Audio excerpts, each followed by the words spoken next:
नमस्कार दोस्तों। एक महिला है जो 7 साल पहले अपने ससुराल वालों के द्वारा मार दी गई थी और उसकी एवज में ससुराल वाले दहेज और हत्या के जुर्म में सज़ा भी काट चुके और जमानत पे बाहर हैं। उनकी हर 8-15 दिन में यहाँ पर पेशी होती रहती हैं और लगभग इसके लिए 5-6 साल गुजर जाते हैं। ये जो लड़का है जो अपनी पत्नी के कत्ल के जुल्म में अपराध में जेल गया हुआ था, ये लड़का अपने दोस्त के साथ जाके सब्जी का ठेला लगाने लगता है।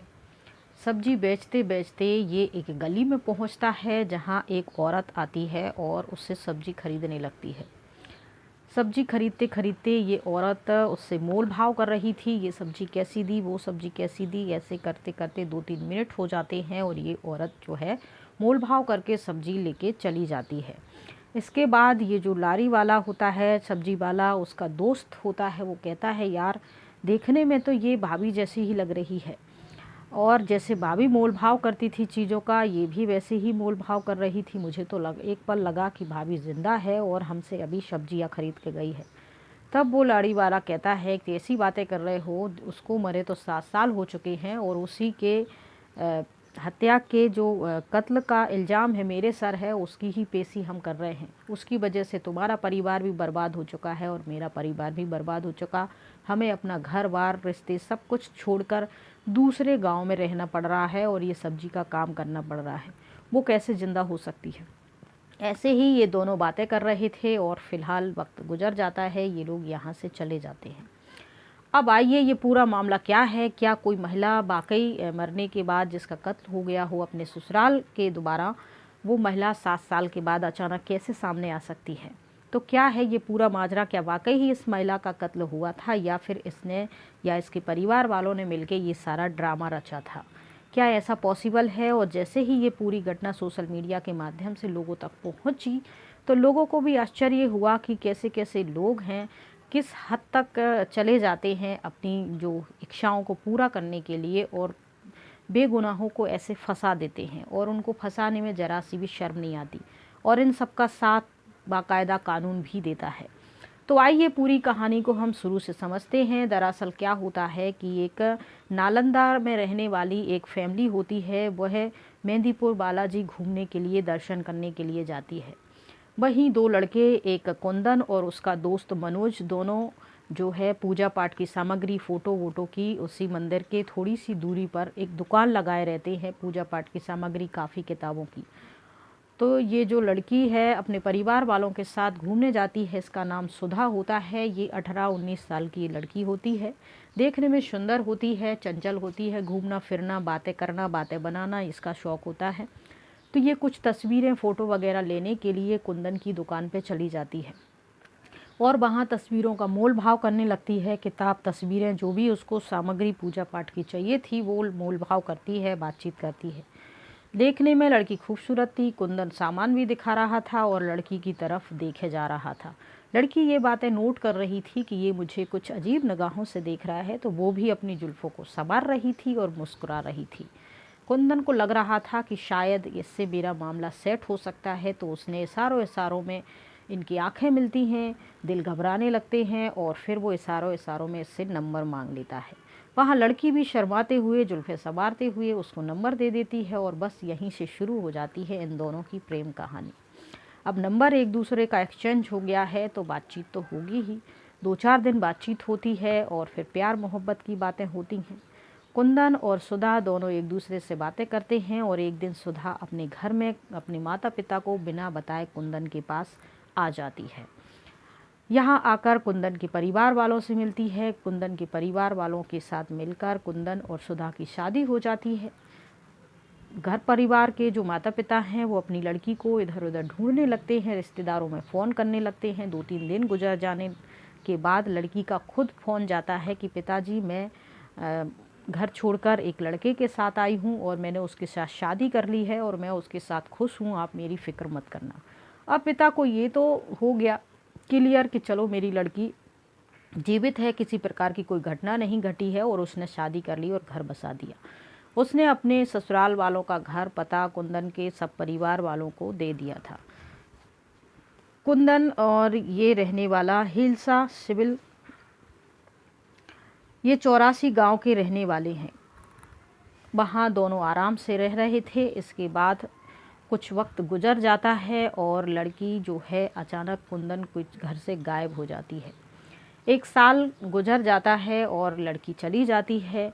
जब कुंदन उसको इधर उधर ढूंढता है तो लड़की का कुछ भी अता पता, उसकी पत्नी का सुधा का कुछ भी अता पता नहीं होता है। इसके बाद कुंदन उसके मायके फ़ोन मिलाता है और कहता है, सुधा क्या आपके पास आई है? उनका पिता कहता है, सुधा यहाँ नहीं आई है।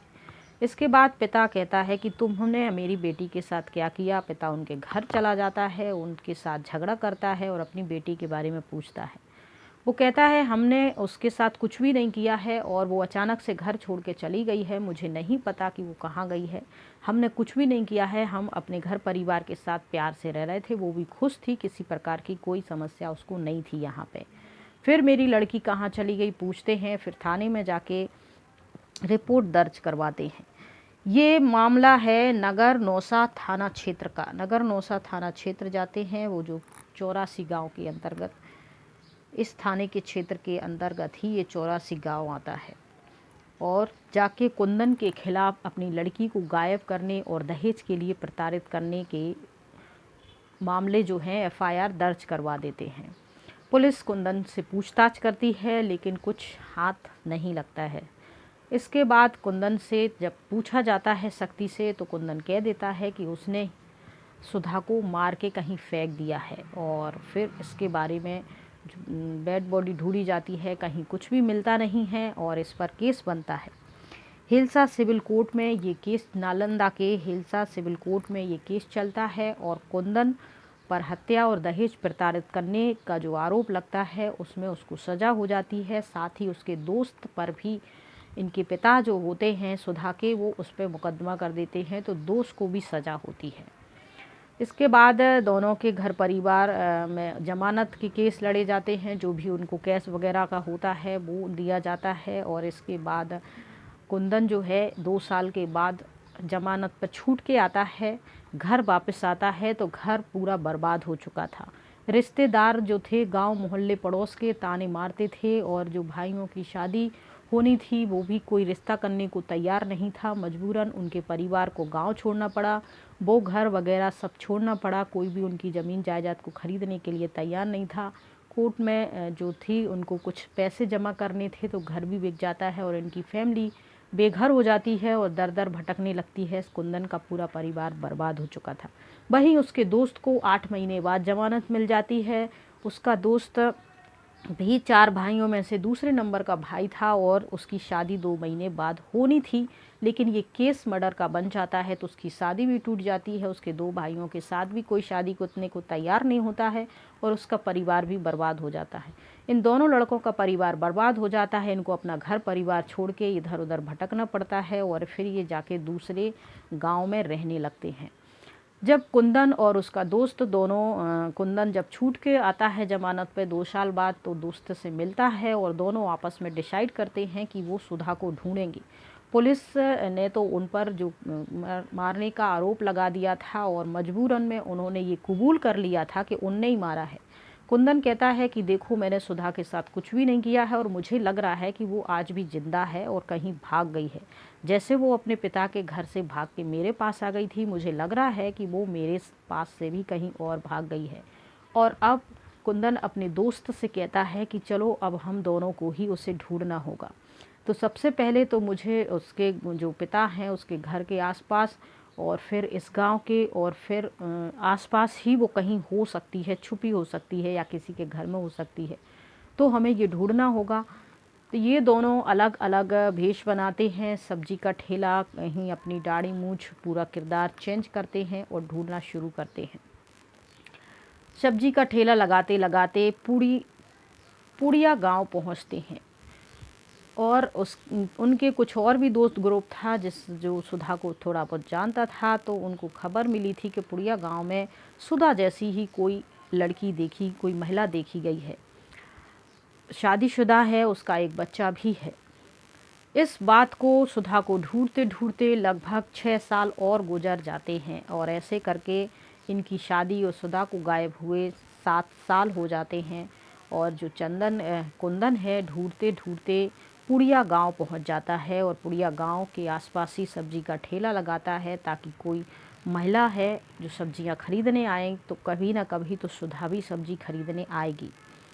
ऐसे करके वो यहाँ लगाता है ठेला और एक दिन सुधा आती है सब्जी खरीदने के लिए। सुधा इन दोनों को पहचान नहीं पाती है क्योंकि इनने अपना गेटअप जो है बिल्कुल चेंज करके रखा था, नकली बना के रखा था। बातचीत कर रहे थे, थोड़ी सी आवाज़ भी इनने बदली हुई थी। सुधा सब्जियां ले रही थी, मोल भाव कर रही थी और वो लेकर एक घर के अंदर चली जाती है। इन दोनों ने उसे पहचान लिया। उसके बाद ये पुलिस स्टेशन जाते हैं और कहते हैं सर, जिस महिला के जुर्म में हम पेशी पे पेशी किए जा रहे हैं वो अभी ज़िंदा है और उसके साथ कुछ नहीं हुआ है। कोर्ट में भी ये बात कहते हैं तो कोर्ट कहता है कि दलीलों पे कोर्ट नहीं चलता है, तुम सबूत लाओ, गवाह लाओ। तब कुंदन और उसका दोस्त कहते हैं कि हम उस घर में कैसे जाएं, उसके बारे में जानकारी कैसे जुटाएं, कैसे सबूत इकट्ठा करें।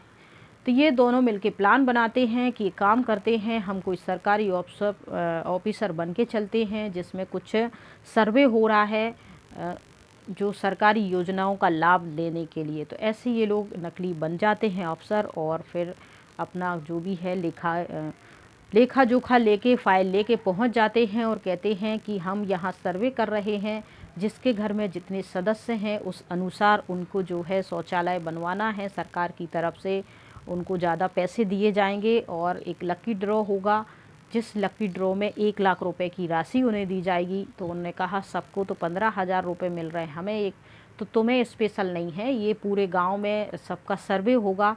वो जो सही जानकारी देगा, जिसके सदस्य हैं, सही डॉक्यूमेंट्स, आधार कार्ड, ड्राइविंग लाइसेंस या आयकर जो भी आपके पास लाइसेंस है, वो सब कुछ सही डॉक्यूमेंट्स जो फैमिली पूरे अपने जमा करवाएगी, उनका लकी ड्रा निकाला जाएगा और उनको इनाम की राशि में 1 लाख रुपए दिए जाएंगे। तो ये बात होती है तो धीरे धीरे करके उनके घर में जो 8-10 सदस्य थे सबके देते हैं, सुधा का भी पूरा प्रूफ देते हैं जिसमें उसके पुराने पिताजी के घर का एड्रेस वगैरह था, वो था, और सुधा का जो वर्तमान का ये था ये, और 5 साल का उसका बच्चा, पति, सबके लेके वो चले जाते हैं। और फिर कोर्ट में वो पेश करता है कि देखिए सर, ये रहे उस महिला के जीवित होने के पूरे सबूत। तब पुलिस उस घर में छापा मारती है और सुधा को गिरफ्तार करती है और कोर्ट में पेश करा जाता है।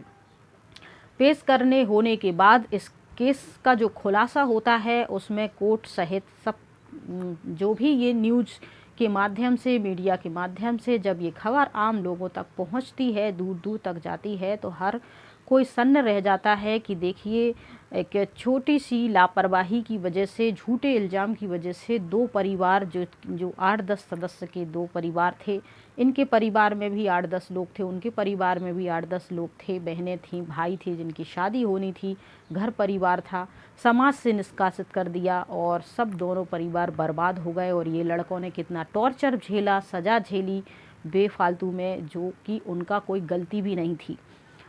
तो जब ये बातें दुनिया तक पहुंचती है, दुनिया सन्न रह जाती है। कोर्ट भी कहते हैं और उन पुलिस वालों को बुलाते हैं कि तुमने ये कैसी जांच पड़ताल की, बिना सोचे समझे किसी पर भी कत्ल का इल्ज़ाम लगा दिया है। तब यहाँ इन पुलिस की कार्रवाई पर भी सवाल उठते हैं, उन पर भी सवाल उठते हैं और लड़की के पिता को भी बुलाया जाता है, उनसे पूछा जाता है। तो वो भी इस बात को स्वीकार कर लेते हैं कि उनको मालूम था कि उनकी लड़की जिंदा है और पुड़िया गांव में अपने दूसरे पति के साथ रह रही है।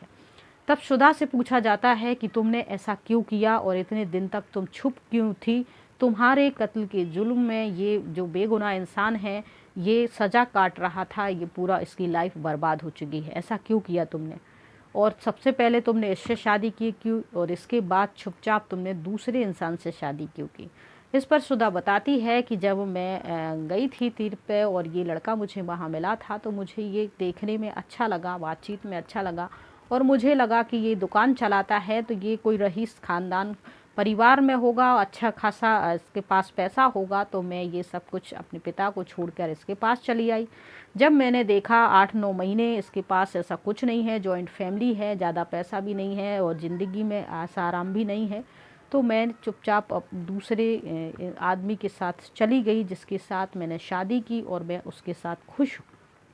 इसके बाद मैंने ये बात अपने पिता को भी बता दी थी कि मैं अभी दूसरी मैंने शादी कर ली है और उसके साथ मैं खुश हूँ, फिर मेरा एक बेटा हो जाता है। और अगर मैं ये बात बता देती कि मैं ज़िंदा हूँ और यहाँ हूँ, तो फिर मेरा जो दूसरा घर है और जो मेरी ज़िंदगी हँसी खुशी से गुजर रही थी, उसमें गहन लग जाता और मेरी ज़िंदगी फिर से नर्क बन जाती, सब कुछ बर्बाद हो जाता।